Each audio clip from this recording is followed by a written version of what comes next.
Éminence, cher Monseigneur Job, cher Père, cher Monseigneur Irénée, Mesdames et Messieurs, chers amis, c'est un véritable plaisir de vous accueillir ce soir pour le début de ce cycle de conférences, pourtant sur un sujet d'autant plus d'actualité que nous continuons à naviguer l'océan incertain de cette crise sanitaire qui se poursuit. Dans la tradition théologique de l'Église orthodoxe, il existe un lien intime entre les maux de l'âme et de ceux du corps. La réponse à ces maux est la manifestation de la compassion et de la miséricorde de Dieu pour sa créature. Les lectures évangéliques de ces derniers dimanches sont une succession de miracles par lesquels le Christ apporte une consolation à la fois physique et spirituelle à ceux qui supplient sa miséricorde et sa bienveillance. De l'épisode de 10 lépreux à la guérison de l'aveugle de Jéricho, en passant par un dialogue inattendu avec la Cananéenne, sont autant de manifestations de cette compassion divine dont nous avons tant besoin. Mais derrière ce Dieu qui exauce nos prières se cache aussi un message plus profond. Leur guérison s'est toujours accompagnée d'une véritable conversion du cœur. Les prières de l'Église, ces sacrements qui tendent à manifester les réalités invisibles du royaume par des signes tangibles, sont la marque par excellence de l'économie divine du Seigneur venu donner sa vie pour la vie du monde. Aussi, pour nous entretenir de ces questions, nous avons le plaisir de vous accueillir à ce cycle mensuel de conférences. Ce soir, nous avons la joie et l'honneur de recevoir son éminence, l'archevêque Job de Telmessos, dont il n'est pas nécessaire de faire la présentation, tant il est un ami de notre métropole. L'archevêque Job est non seulement l'un des meilleurs théologiens du patriarcat œcuménique, il est aussi un ouvrier inlassable du dialogue œcuménique, notamment avec l'Église catholique romaine. Il est conférencier recherché internationalement. C'est ma joie de le recevoir ce soir afin d'ouvrir ce nouveau cycle de conférences. Son sujet ce soir portera sur pour la guérison de l'âme et du corps, l'onction des malades dans l'Église orthodoxe. Cher Monseigneur Job, nous avons hâte de vous entendre. Bonne conférence à toutes et à tous et merci de votre présence ce soir ici à notre cathédrale. Je remercie Monseigneur Dimitrios pour l'accueil et l'introduction et je le félicite aussi pour cette initiative de conférence mensuelle et le choix de ce thème maladie et guérison qui est véritablement un thème très actuel si on prend en compte la pandémie que nous vivons maintenant depuis 2 ans. J'ai choisi de vous entretenir ce soir de l'office du sacrement de l'onction des malades, puisque lorsque nous avons discuté du sujet avec Monseigneur Dimitrios, il n'a pas fallu réfléchir très longtemps de quoi pouvait parler un liturgiste lorsque on touche le thème de la maladie et de la guérison. Il était évident qu'il fallait que je présente le sacrement de l'onction des malades, qui est un sacrement bien aimé et connu dans l'Église, mais peut-être pas suffisamment bien compris. Comme vient de le dire Monseigneur Dimitrios, le thème de la guérison, de la maladie et de la guérison est omniprésent dans les évangiles, dans les 4 évangiles. Les évangiles rapportent une trentaine de guérisons effectuées par notre Seigneur Jésus-Christ au cours de sa vie publique. Pensons aux diverses guérisons d'aveugles, de paralytiques, de lépreux, de possédés, guérison de la femme courbée ou de la femme hémorroïs. Et ceci n'est pas fortuit. Ces miracles viennent d'une part souligner la messianité de Jésus de Nazareth.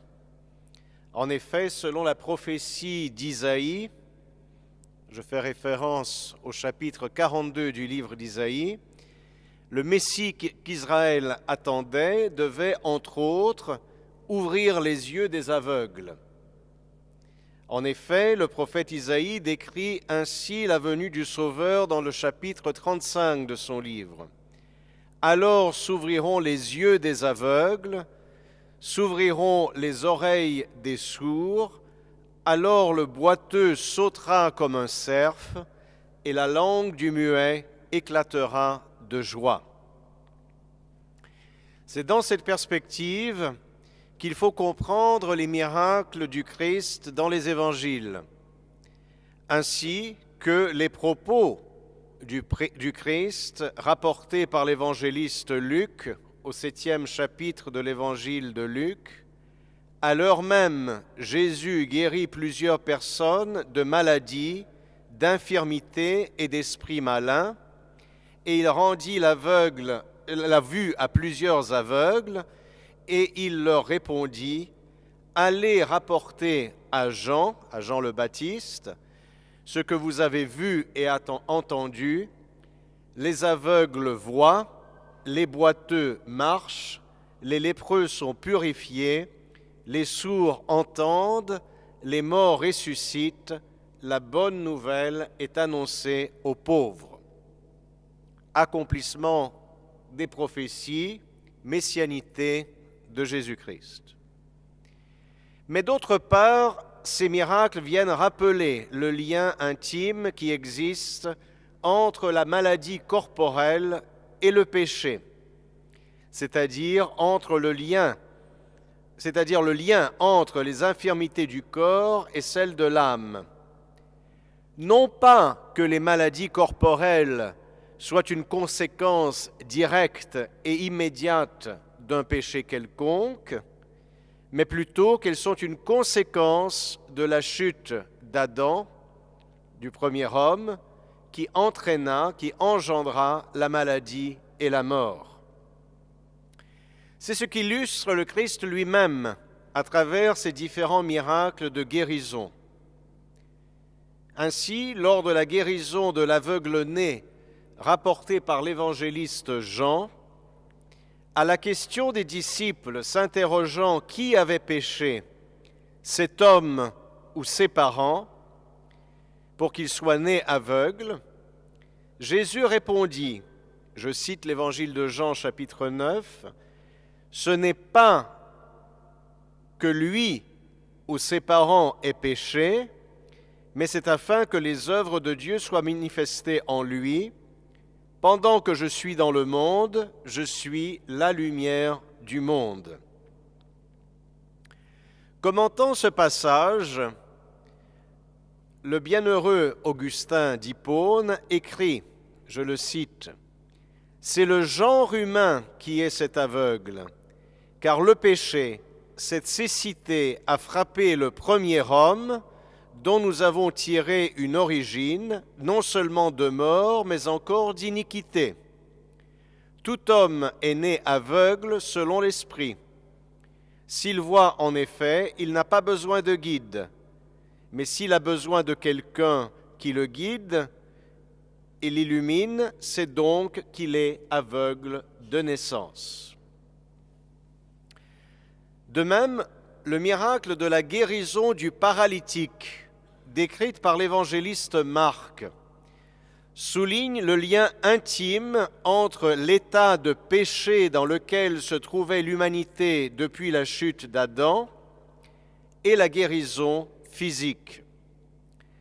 Voyant la foi de ceux qui lui présentaient le paralytique, le Christ dit à ce dernier, « Mon enfant, tes péchés sont pardonnés. » Mais voyant l'étonnement des scribes qui ne l'avaient pas reconnu comme Dieu incarné et considéraient donc ces paroles comme un blasphème, Jésus répond, « Afin que vous sachiez que le Fils de l'homme a sur la terre le pouvoir de pardonner les péchés, je te l'ordonne, lève-toi, prends ton lit et va dans ta maison. » Ayant à l'esprit que la maladie et la mort sont présentées par l'Écriture sainte comme une conséquence du péché du premier homme, il est dès lors compréhensible que le mystère du salut nous soit présenté dans les évangiles comme une guérison du corps et de l'âme, comme une délivrance des maladies corporelles et des maladies spirituelles. Le Fils de Dieu ne s'est pas incarné uniquement pour racheter l'humanité du péché, mais pour la guérir, pour la délivrer de ses infirmités corporelles et de surcroît spirituelles. Dès lors, nous comprenons mieux que dans la tradition de l'Église orthodoxe, la guérison des maladies corporelles ne soit jamais séparée de la guérison des maladies spirituelles. De plus, puisque c'est le péché des premiers parents qui entraîna la corruption de toute la création, le salut de l'homme, le salut du monde se réalise à travers la guérison corporelle et spirituelle de l'humanité. Et de ce fait, si la maladie est liée au péché, la guérison et le repentir vont aussi de pair. Les évangiles soulignent également que le Christ transmit le charisme d'opérer la guérison et de remettre les péchés à ses apôtres. Nous lisons en effet dans l'évangile de Marc, je cite le passage du chapitre 6. « Alors il appela les 12 et il commença à les envoyer 2 à 2 en leur donnant pouvoir sur les esprits impurs.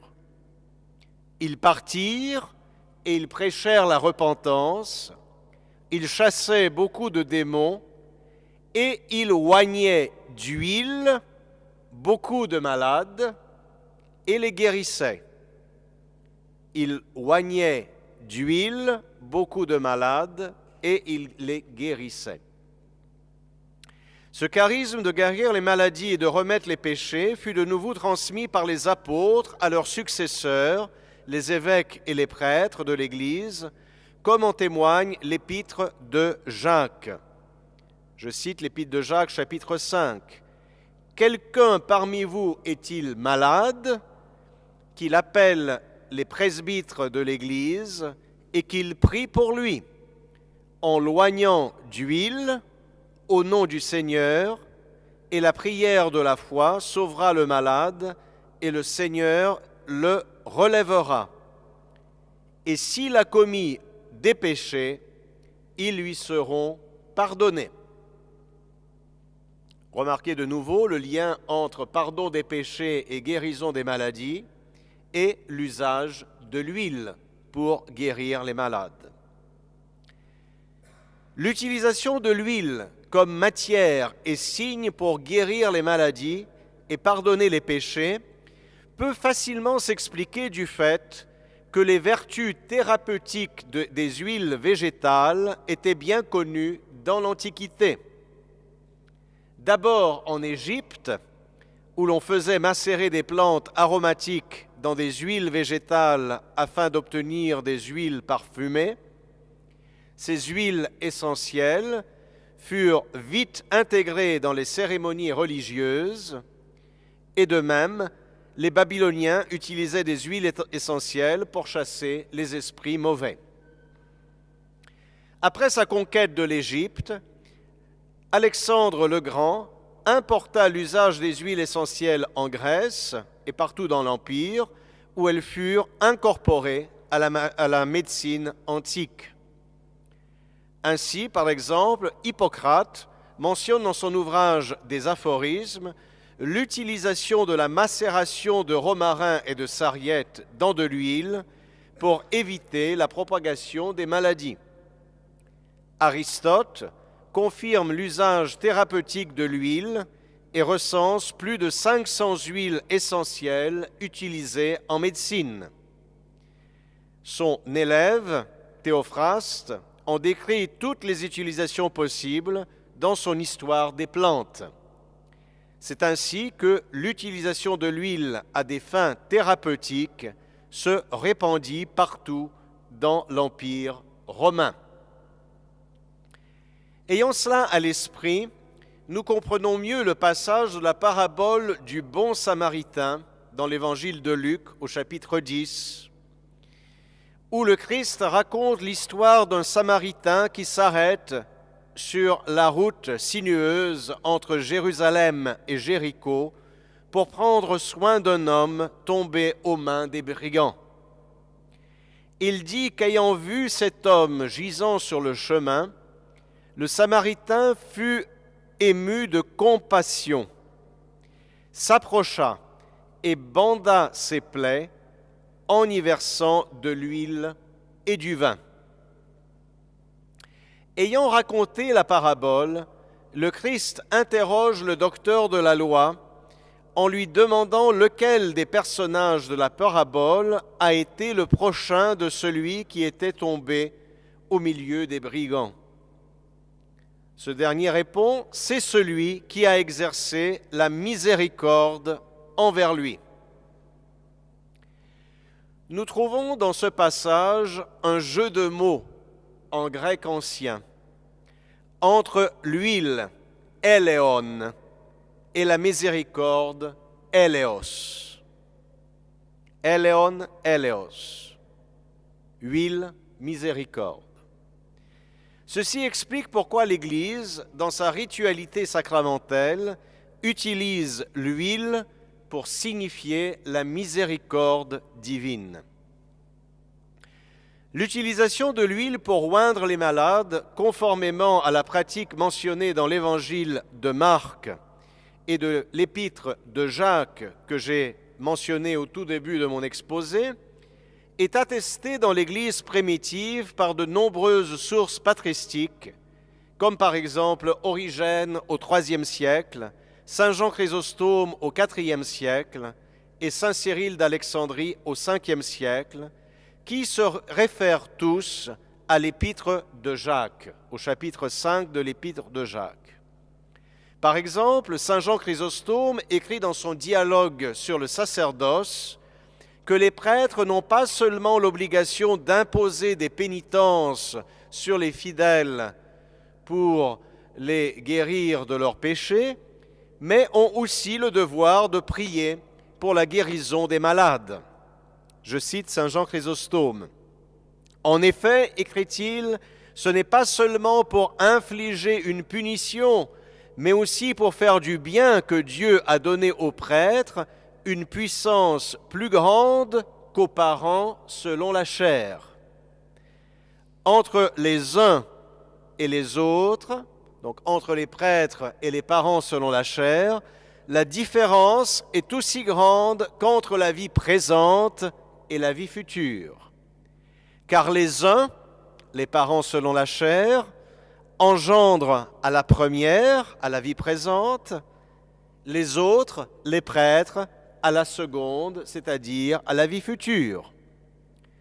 Ceux-là, les parents selon la chair, ne sauraient écarter la mort physique et ne sont pas assez forts pour guérir une maladie.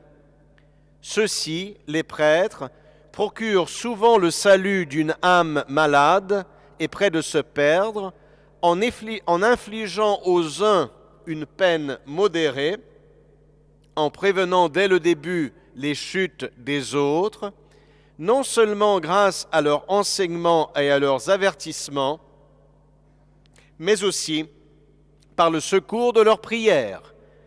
Ce n'est pas seulement lorsqu'ils nous font naître une seconde fois dans le baptême, mais ils ont aussi le pouvoir de pardonner les fautes commises ensuite. Quelqu'un, dit l'apôtre, est malade parmi vous, qu'il appelle les prêtres de l'Église et qu'il prie sur lui, après avoir fait une onction d'huile au nom du Seigneur. La prière de la foi sauvera le malade et le Seigneur le ranimera. Mais s'il a commis des fautes, elles lui seront pardonnées. Fin de la citation. Donc de nouveau, saint Jean Chrysostome se réfère au 5e chapitre de l'épître de Jacques.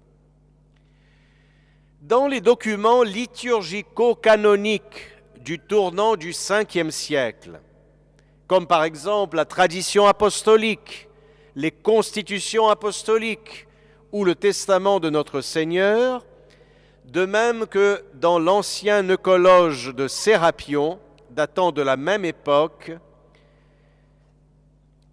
nous trouvons des textes de prière pour bénir l'huile destinée à l'onction des malades. Je citerai ici celle des constitutions apostoliques datant de la fin du IVe siècle. Seigneur Sabaoth, Dieu des puissances, Créateur des eaux et corrège de l'huile, miséricordieux et philanthrope, toi qui donnes l'eau pour boire et purifier, et l'huile qui réjouit le visage, pour la joie et l'allégresse, toi-même maintenant, par le Christ, sanctifie cette eau et cette huile au nom de celui et de celles qui les ont apportées, et accorde leur la vertu de produire la santé, de chasser les maladies, de mettre en fuite les démons, de protéger la maison, d'éloigner toute embûche par le Christ notre espérance, par qui, à toi, gloire, honneur et vénération, dans le Saint-Esprit, pour les siècles. Amen. Remarquons tout d'abord que ces documents ne mentionnent pour la guérison des malades qu'une seule prière, dite sur l'huile, éventuellement aussi sur de l'eau. C'est ce que confirme d'ailleurs l'étymologie du nom du sacrement des malades, Evcheleon, composé des mots prière, evchi en grec, et huile, eleon. Evcheleon, evchi, eleon. Par ailleurs, il est remarquable que la prière des constitutions apostoliques demande à Dieu que l'huile reçoive la vertu de produire la santé, de chasser les maladies, de mettre en fuite les démons et de protéger la maison. La prière contenue dans l'Eucologe de Sérapion, datant du IVe siècle, en plus de demander la guérison des maladies, implore en outre la rémission des péchés, l'intégrité de l'esprit, de l'âme et du corps, afin que soit glorifié le nom de Jésus-Christ, qui pour nous a été crucifié et ressuscité, qui a porté nos maladies et nos faiblesses, et qui viendra juger les vivants et les morts. Le plus ancien manuscrit connu de l'Eucologe byzantin. L'Eucologe, c'est le recueil des prières, de toutes les prières sacramentelles que le prêtre dit dans l'Église. Le plus ancien manuscrit qui nous est parvenu est le Codex Barberini grec 336, datant de la seconde moitié du 8e siècle. Ce manuscrit est une copie d'un eucologe constantinopolitain qui a été faite en Italie du Sud. Il ne faut pas oublier que l'Italie du Sud a été pendant très longtemps un territoire byzantin. Et puisque c'est un manuscrit de la périphérie byzantine, c'est-à-dire que ce n'est pas un manuscrit qui a été copié à Constantinople même, mais copié en Italie du Sud, nous pouvons très bien imaginer que c'est en fait la copie d'un eucologe bien antérieur au 8e siècle. Pour l'histoire, donc, ce manuscrit a été acquéri au cours du XVIIe siècle par le cardinal Francesco Barberini, qui était un savant dans les langues orientales, dans les langues anciennes, qui avait constitué une riche collection de manuscrits. Et ce codex, maintenant, se trouve dans la bibliothèque Vaticane. Donc, ce codex contient seulement 5 prières en lien avec la maladie. 3 prières pour un malade et 2 prières pour l'huile du malade. Ces prières ont été par la suite incorporées dans le déroulement de l'onction des malades que nous connaissons aujourd'hui et donc sont toujours en usage dans notre Église de nos jours. Je citerai ici la 4e prière qui est lue aujourd'hui pour la bénédiction de l'huile. Seigneur, dans ta miséricorde, Eleos, et ta compassion, guéris les meurtrissures de nos âmes et de nos corps. Toi-même, ô Maître, sanctifie cette huile pour qu'elle serve de remède à ceux qui en seront oints et qu'elle délivre de toute souffrance, de toute souillure de la chair et de l'esprit et de tout mal, afin qu'en cela aussi soit glorifié ton nom très saint, Père et Fils et Saint-Esprit, maintenant et toujours et dans les siècles des siècles. Nous remarquons que cette prière demande que l'huile, Éléon, soit le signe de la miséricorde, Éléos, de Dieu, qui guérit les meurtrissures des âmes et des corps, et qu'elle serve de remède ou de guérison, therapian, dit le texte, des maladies, des malades, et les délivre de toute souillure charnelle et spirituelle. Par ailleurs, la première prière de ce codex est aussi très significative et elle deviendra celle que le prêtre utilise dans l'office de l'onction des malades que l'on utilise de nos jours pour accompagner le rite de l'onction. Je cite cette prière très ancienne.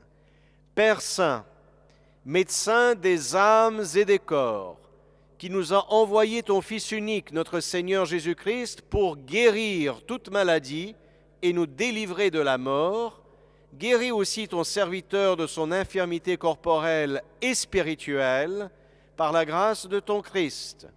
Vivifie-le selon ton bon plaisir pour qu'il te rende par ses bonnes œuvres de justes actions de grâce qui t'est due.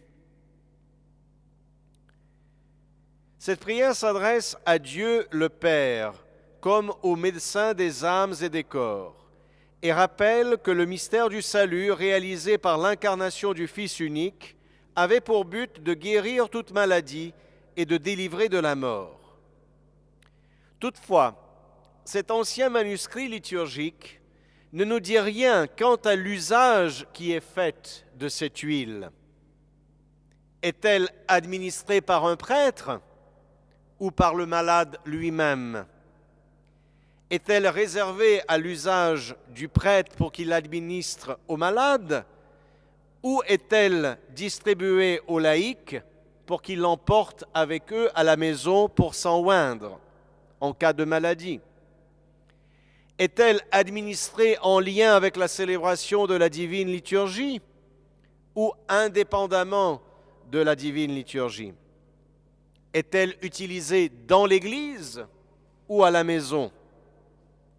L'utilise-t-on pour une onction ou peut-on aussi la boire? Oui, il y a certains témoignages, notamment en Occident, que l'huile des malades était bue comme médicament. Mais un autre manuscrit liturgique très ancien, datant du début du XIe siècle, un manuscrit constantinopolitain ayant appartenu au prêtre Stratigios de la grande église du Christ et qui est aujourd'hui conservé ici à Paris, non pas à notre métropole, mais à la Bibliothèque nationale de France, le fameux Eucologe Coislin 213, nom du fonds Coislin constitué par le chancelier Séguier au XVIIe siècle, transmise par voie d'héritage à son petit-fils, Henri, duc de Coislin, qui est devenu évêque de Metz, qui l'a légué, cette collection de manuscrits, à l'abbaye bénédictine de Saint-Germain-des-Prés, ici à Paris, et qui a été récupérée après la Révolution par la Bibliothèque nationale de France. Eh bien, ce manuscrit Coislin, cet Eucologe Coislin 213, que vous pouvez d'ailleurs consulter en ligne sur le site Gallica de la Bibliothèque nationale de France, nous donne un déroulement beaucoup plus développé et beaucoup plus précis quant à ce que l'on fait pour l'onction des malades. Ce manuscrit nous dit que le malade doit assister à la divine liturgie durant 7 jours d'affilée, célébrée par 7 prêtres différents. Il assiste à la divine liturgie en tonaotis ikias, dans l'église de la maison, que l'on interprète communément comme étant soit une chapelle domestique, soit l'église ou la chapelle située à proximité de la maison. Le manuscrit précise qu'après la divine liturgie, les prêtres se rendent à la maison du malade, où est lue la prière « Père Saint, médecin des âmes et des corps » que je viens de lire tout à l'heure, puis ils oignent le malade ainsi que toutes les personnes présentes. Le malade et toutes les personnes présentes dans la maison, en faisant un signe de croix avec l'huile sur le front, la poitrine et les mains, et en faisant aussi des onctions sur chaque porte de la maison et de la cuisine. Le manuscrit est très précis. Cette onction générale est suivie de la lecture de l'évangile, de la péricope de Zachée, la visite du Seigneur dans la maison de Zachée, puis a lieu l'ecténie et le renvoi, et les prêtres retournent alors à l'église de la maison où l'antidoron est distribué. Le manuscrit nous précise que cet ordo est répété pendant 7 jours consécutifs. Entre le XIIIe et le XIVe siècle, l'ordo de l'onction des malades, mentionné dans ce manuscrit constantinopolitain aujourd'hui conservé à Paris, a été fortement abrégé et simplifié et fut déconnecté de son contexte eucharistique, fut déconnecté de la divine liturgie. Néanmoins, l'usage que l'onction soit administrée par 7 prêtres subsista, ce qui lui donna le nom populaire en grec d'heptapapadon, littéralement service des 7 prêtres, ou dans les langues slaves de soborovanie, que nous pouvons traduire comme service de la synaxe ou de la conciliarité. Il en résulta le déroulement que nous connaissons aujourd'hui, qui prévoit que l'office soit célébré par 7 prêtres, qu'il inclut 7 lectures de l'apôtre, 7 lectures de l'Évangile, 7 prières et 7 onctions. Ces 7 lectures bibliques et ces 7 onctions sont le vestige de l'ancienne pratique qui prévoyait la célébration de la divine liturgie pendant 7 jours consécutifs par 7 prêtres différents, chaque célébration de la divine liturgie étant suivie par une onction du malade.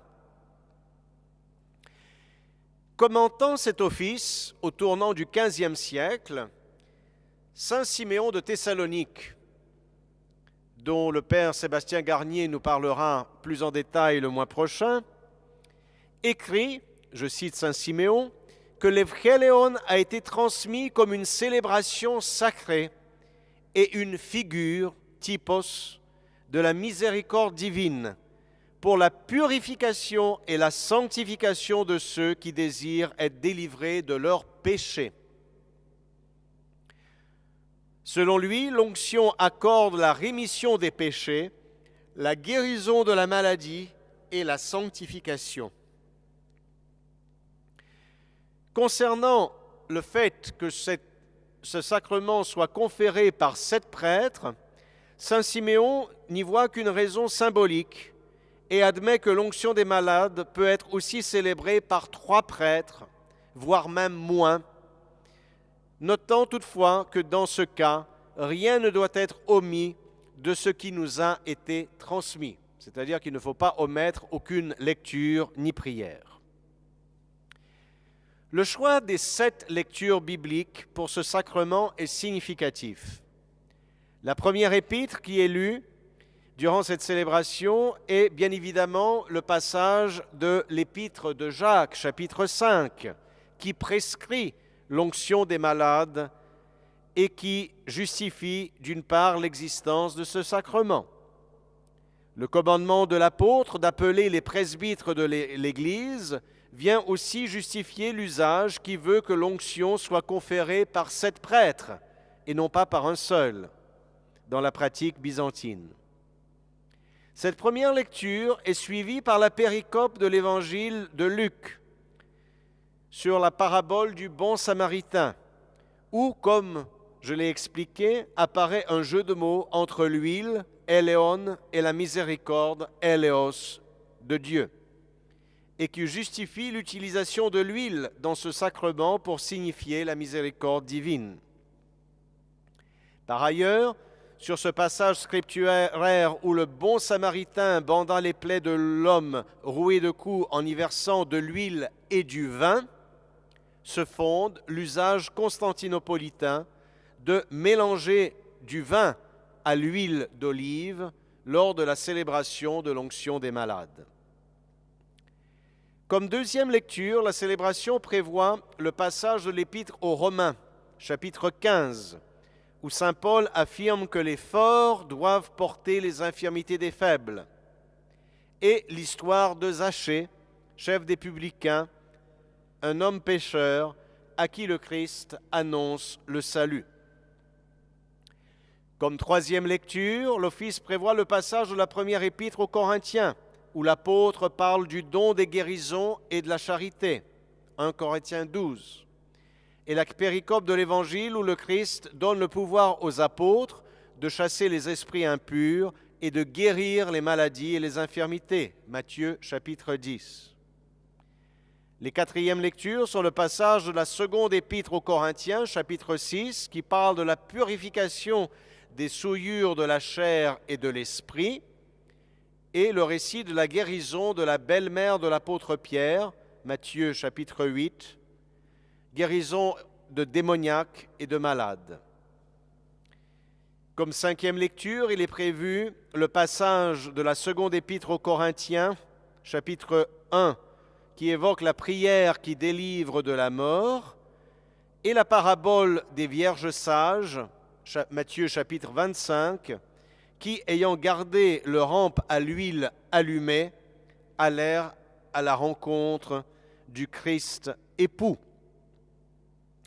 Comme sixième lecture, l'office de l'onction des malades nous propose le passage de l'épître aux Galates, chapitre 5, où Paul exhorte les chrétiens à crucifier les passions et les désirs de la chair et porter les fardeaux des uns des autres. Et le récit de guérison de la fille de la Cananéenne, Matthieu chapitre 15.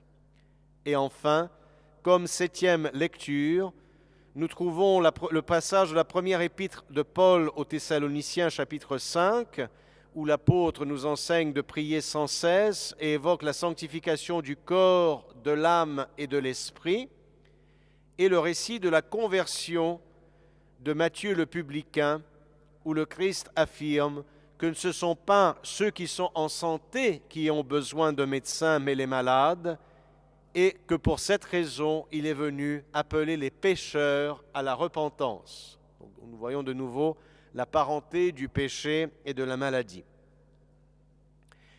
Il apparaît clairement, à travers ces divers passages du Nouveau Testament qui ont été choisis comme lecture pour l'onction des malades, que cette onction avec de l'huile, pratiquée dès l'époque apostolique et associée à la prière, procure non seulement la guérison des maladies corporelles, mais aussi et surtout la guérison spirituelle.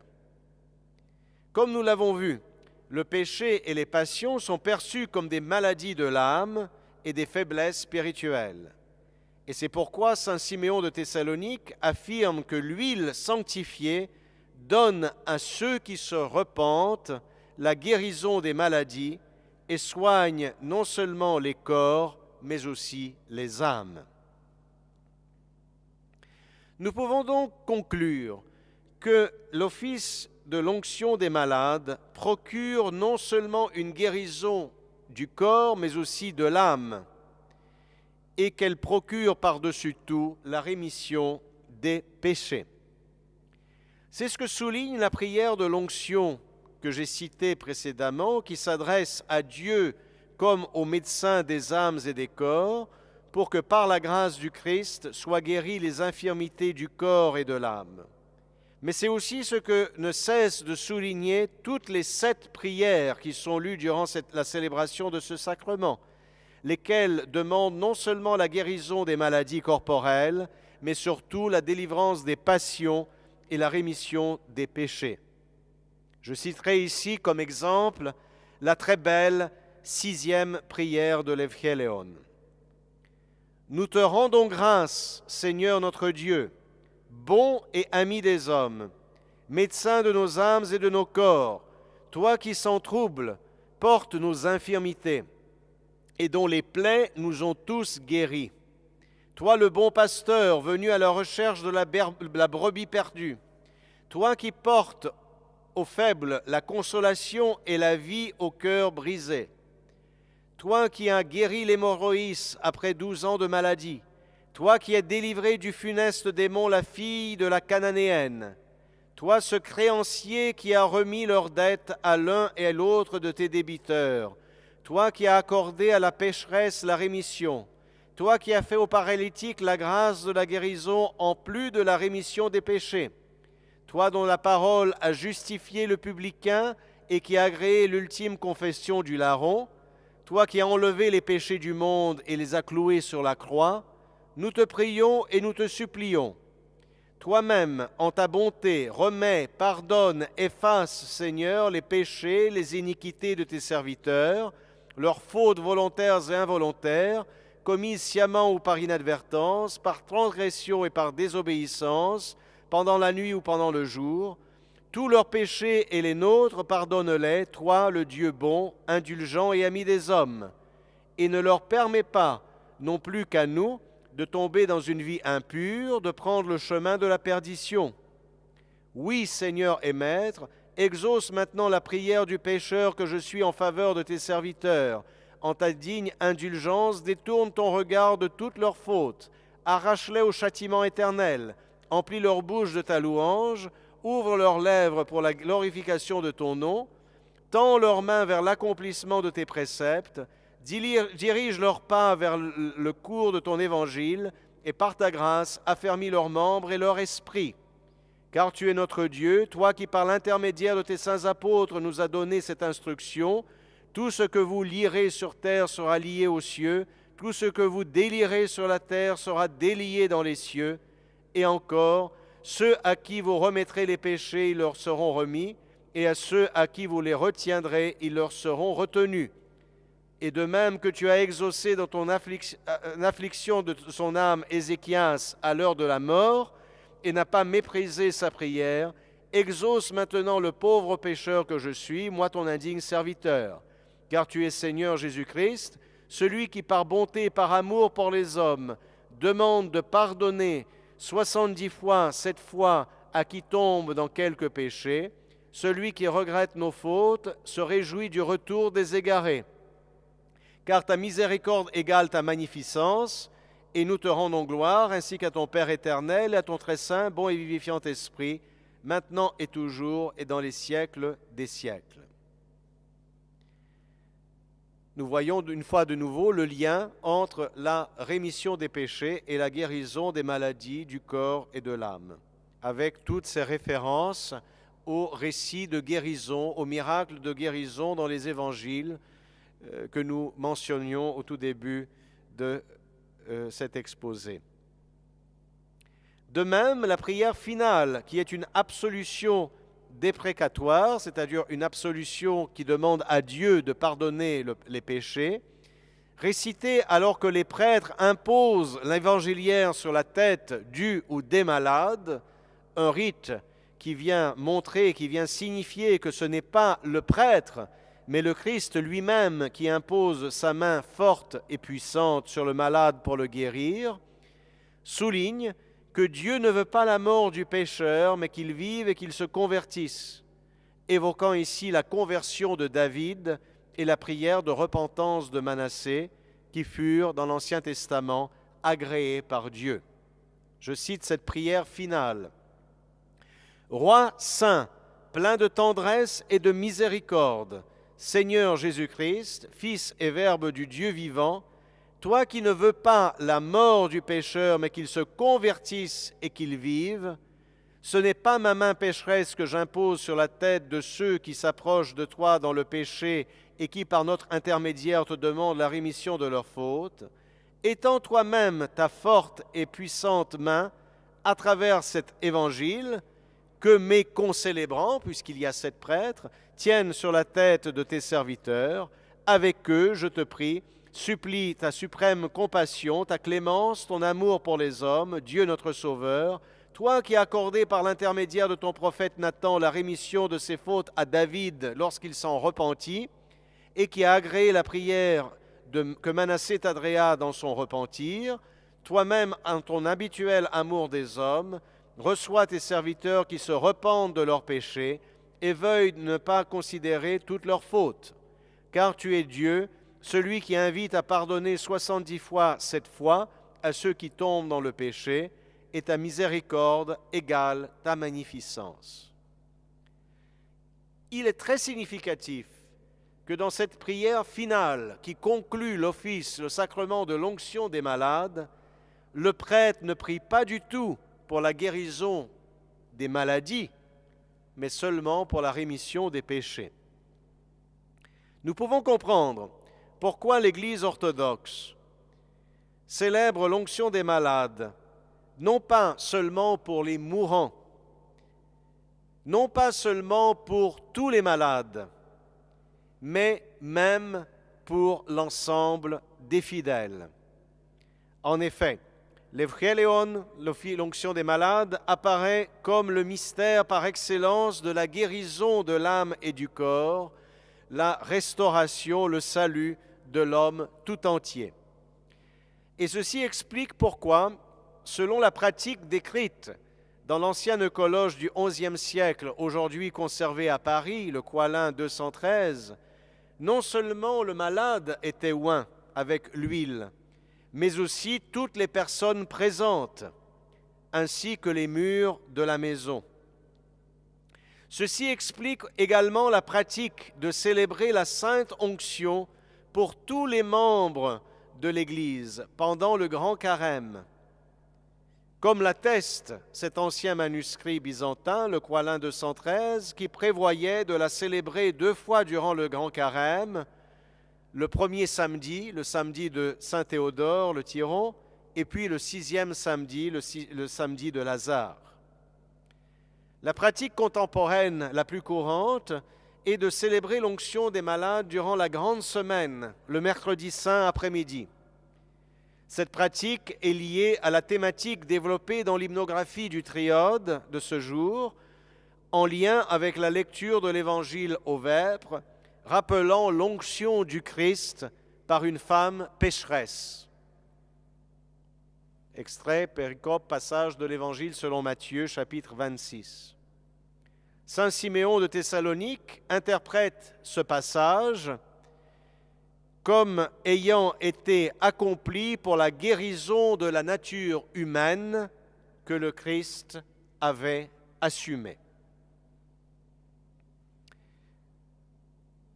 Voilà ce que je voulais partager avec vous ce soir, vous montrer ce lien entre guérison corporelle, guérison spirituelle, guérison des maladies, rémission des péchés, et montrer comment aujourd'hui ce sacrement de l'onction des malades, qui est célébré non seulement pour les malades à la maison ou à l'hôpital, mais aussi dans l'Église pour tous les fidèles durant la grande semaine, récapitule ou manifeste cette guérison de la nature humaine que le Christ a opéré, ce salut que le Dieu fait chair est venu accomplir ici sur la terre. Je vous remercie pour votre attention et peut-être que s'il y a quelques questions, nous pouvons prendre quelques minutes pour répondre à d'éventuelles questions. Voilà. Est-ce que la pandémie que nous vivons maintenant depuis 2 ans est-elle une chance, une opportunité? Est-ce que c'est un défi? Comment l'approcher? Eh bien, je pense que d'une part, nous avons pensé avec Monseigneur Dimitrios justement le thème de la maladie et de la guérison comme pour ce cycle de conférences durant cette année, justement en lien avec la pandémie. Comment le vivre, comment le penser, comment y faire face. Et je dirais ici 2 choses. Ce n'est pas donc évidemment les autres conférenciers qui présenteront différents aspects du thème général dans les conférences suivantes pourront développer encore davantage, approfondir tel ou tel aspect des choses. Mais je voudrais dire ce soir, à la fin de cette première conférence, de ce cycle de conférences, 2 choses. Premièrement, ce n'est pas la première épidémie, ce n'est pas la première pandémie, ce n'est pas la première épidémie que l'humanité traverse. Si on regarde à Byzance, à l'époque byzantine, il y a eu énormément d'épidémies. Et l'Église a répondu à ces épidémies de deux manières. La première réponse, c'était de considérer l'épidémie comme une occasion de repentir. L'épidémie, que ce soit une épidémie de maladie ou que ce soit un tremblement de terre ou que ce soit quelque autre malheur qui nous arrive, doit être compris comme un appel au repentir. Alors, aujourd'hui, on dirait, l'homme d'aujourd'hui va dire, mais en quoi dois-je me repentir? Ce n'est pas de ma faute, je ne suis pas responsable de l'épidémie. Mais on le voit non seulement à cause de l'épidémie, mais nous voyons entre autres aussi avec la crise écologique que nous traversons, que tous les problèmes de l'environnement sont causés par le mauvais usage que l'homme fait de la création. Donc, nous sommes appelés au repentir.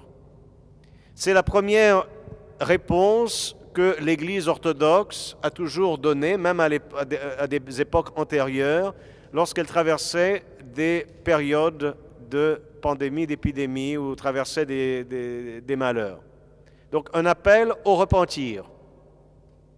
Et nous avons vu la place omniprésente qu'occupe la rémission des péchés et le repentir dans les prières de l'office d'onction des malades, qui ne demande pas simplement la guérison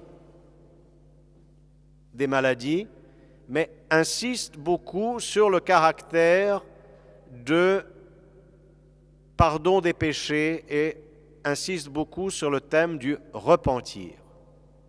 Et voilà la deuxième chose que je voulais dire, c'est que la deuxième réponse que l'Église a donnée par temps de pandémie, c'était d'avoir recours aux sacrements de l'Église.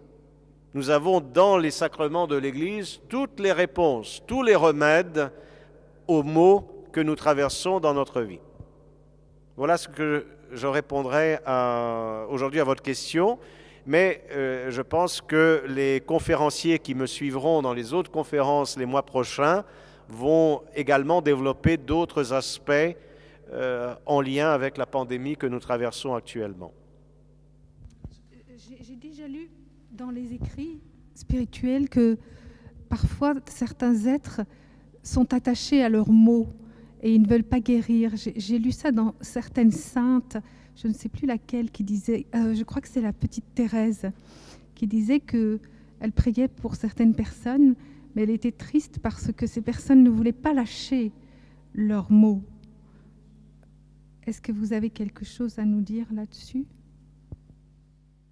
Alors, je dirais peut-être que ce n'est pas tellement qu'ils ne voulaient pas guérir, qu'ils acceptaient dans l'humilité la maladie, ils acceptaient par humilité la maladie et qu'ils voyaient dans la maladie un moyen de se repentir ou un moyen de se transformer. C'est aussi ce que les pères nous enseignent, c'est que généralement, nous aujourd'hui, nous sommes des enfants gâtés qui vivons dans le confort. Chaque fois qu'il nous arrive une épreuve, la première chose qui nous vient à l'esprit, c'est presque de nous plaindre à Dieu pourquoi nous traversons telle ou telle épreuve. Combien de fois avons-nous entendu, voilà, que ce soit par des athées ou même par des croyants, qu'est-ce qu'il fait votre Dieu qu'il n'arrête pas la pandémie? Mais ce n'est pas du tout dans cet esprit que les pères nous enseignent. Les pères nous disent, chaque fois que nous sommes éprouvés, rendez grâce à Dieu. Pourquoi? Ils nous disent, parce que Dieu vous a visité. Alors cela nous paraît paradoxal, parce que nous, on aimerait que les visites de Dieu nous apportent du bonheur, de la joie, du réconfort et du bien-être. Mais en quoi les pères considèrent que les épreuves sont des visites de Dieu dans notre vie? Eh bien, ce sont des visites de Dieu dans notre vie parce qu'à travers ces épreuves, Dieu nous corrige et nous rend meilleurs. Et c'est dans ce sens que la plupart des saints ont toujours supporté avec humilité et patience l'épreuve de la maladie et ont rendu grâce à Dieu de les avoir visités et par cette épreuve et de les avoir amenés au repentir, de les avoir corrigés, de leur avoir donné l'occasion de devenir meilleurs. Oui, Nathalie? À la fin de votre présentation, vous avez mentionné l'interprétation de saint Siméon de Thessalonique sur si j'ai bien compris, l'onction par la femme des pieds du Christ. Voilà. Est-ce que vous pourriez juste un tout petit peu développer sur son interprétation qui semble à la fois belle et surprenante? Nous avons, dans les évangiles, nous avons trois passages, il y a trois passages différents qui évoquent l'onction des pieds du Christ par une femme qui vient oindre les pieds du Christ et qui les essuie avec ses cheveux. Bon. les exégètes peuvent discuter, est-ce qu'il s'agit du même épisode ou pas? Est-ce qu'il s'agit du même événement dans la vie du Christ rapporté différemment par 3 évangélistes? Siméon de Thessalonique distingue les 3, disant que ce sont 3 événements à distinguer, que ce n'est pas le même événement, ce n'est pas la même personne. Et il dit qu'il y a eu d'une part les onctions du Christ avec de l'huile, que c'était d'une part des femmes qui avaient fait cela avant la passion du Christ pour embaumer son corps en prévision de sa mort et de son enterrement. Et il prend à part le passage de l'évangile de Matthieu 26, où c'est une femme pécheresse qui vient oindre les pieds du Christ et les essuyer avec ses cheveux, pour dire que, voilà, il fait une interprétation allégorique de ce passage en disant que, voilà, c'est le fondement de l'onction des malades. Que le Christ, dans ce passage, reçoit l'onction des malades. Non pas que le Christ lui-même soit malade, il est le médecin des âmes et des corps, mais le Christ a porté sur lui toutes nos infirmités et qu'il a porté sur lui toutes les maladies de l'humanité. Le Christ récapitule toute l'humanité malade et donc reçoit à travers cette onction l'onction des malades. Bon, c'est une interprétation allégorique du passage, une interprétation spirituelle, mais qui nous rappelle que le Christ n'est pas simplement le médecin, mais que le Christ a aussi porté sur lui, en assumant pleinement notre nature humaine corrompue, toutes les maladies et toutes les souffrances de l'humanité. Nous sommes tous éprouvés, que ce soit la maladie ou il n'y a pas de vie sans épreuve. Mais c'est spécialement la maladie sur laquelle les pères insistent. Est-ce que les gens malades, depuis très longtemps, devraient demander qu'on vienne dans la maison pour avoir l'onction d'huile et de la cuisine, et j'aime beaucoup cette idée, et de toute la maison? Est-ce qu'on peut demander, est-ce que c'est un usage, en dehors de bénir la maison à la théophanie, est-ce qu'on peut demander ça, ou est-ce que c'est toujours en pratique? Absolument. L'onction des malades peut être pratiquée non seulement à l'église, mais les prêtres vont dans les maisons, vont dans les hôpitaux, célébrer l'onction des malades pour les personnes qui le demandent. Voilà. Donc c'est tout à fait en usage. Et donc c'est pourquoi je disais tout à l'heure que je voulais vous parler ce soir d'un sacrement qui est à la fois connu, enfin tout le monde, je pense, a entendu parler de l'onction des malades, de l'Evangelion, ne serait-ce qu'au catéchisme, mais malheureusement c'est un sacrement peut-être, bien qu'il soit connu, qui reste d'une certaine manière méconnu. On ne tire pas suffisamment profit de ce don que Dieu nous a donné par l'intermédiaire de l'Église.